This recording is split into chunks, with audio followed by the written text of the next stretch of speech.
আসসালামু আলাইকুম এভরিওয়ান, সবাই কেমন আছো? সবাইকে শুভ সকাল। আজকে সকাল সকাল চলে আসলাম আমি আমার বাগানে। এসেই দেখি মাশাআল্লাহ আমার বরবটিগুলো এত লম্বা হয়েছে, তোমরা দেখো। এই যে এইখান থেকে শুরু করে করে করে করে একদম উঁচু গোটা, মানে এখানে মাশাআল্লাহ প্রত্যেকটা বরবটি এখানে এই যে ধরেছে। আমি এখানে একটা বরবটির জন্য মাচা বানিয়ে দিয়েছি। আমার মাচাটা দেখতে কেমন হয়েছে অবশ্যই কমেন্টস করে জানাবা। আর এখানেও বরবটি মোটামুটি ধরেছে, ফুলও এসেছে, কিন্তু কিছু ফুল ঝরে যাচ্ছে। তো নিজেকে আল্লাহ যা রাখছে তাই হবে। যদি ঝরে যাওয়ার পরেও কিছু থাকে সেটাই আমার জন্য আলহামদুলিল্লাহ। তো আমি আজকে চিন্তা করেছিলাম যে মেহেদি পাতা উঠাবো। আমার মেহেদি গাছটা অনেক বড় হয়েছে, কিন্তু আজকে আর মেহেদি গাছটা উঠাবো না। এখানে আমি মেহেদি গাছের গোড়ার মধ্যে কিছু পুদিনা পাতা লাগিয়ে দিয়েছি।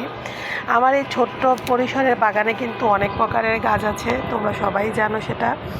এই যে যেমন এখানে খাকরা, এখানে লাউ, এখানে পুঁই শাক, এখানে আলু শাক, মানে মোটামুটিভাবে বলতে গেলে আমি আমার বাগানটা, আমার শখের বাগানটা আমি খুব সুন্দর করে তৈরি করেছিলাম।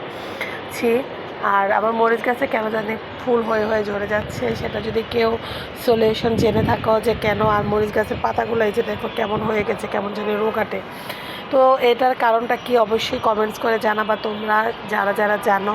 এখানে আবার অনেকগুলো মরিচ গাছ আছে। আর এখানে আবার এই যে লাউ গাছ, এটা হচ্ছে এখানে দুই প্রকারের লাউ গাছ, একটা হচ্ছে জাতি লাউ, একটা হচ্ছে তোমার মিষ্টি কুমড়ো।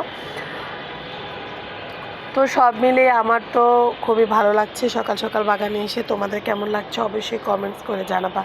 আর এই পাশ দিয়ে আছে লেবু গাছ, জবা, তারপরে হচ্ছে বেলিতে নতুন পাতা গজিয়েছে, অনেকগুলো কিন্তু ফুল হয়েছিল। এখানে দেখো এই পাতা পাহাড়ের ফুলটাও কিন্তু আমার খুবই ভালো লাগে। তো আমার এখানে আমি এখানে করেছিলাম পালং শাক।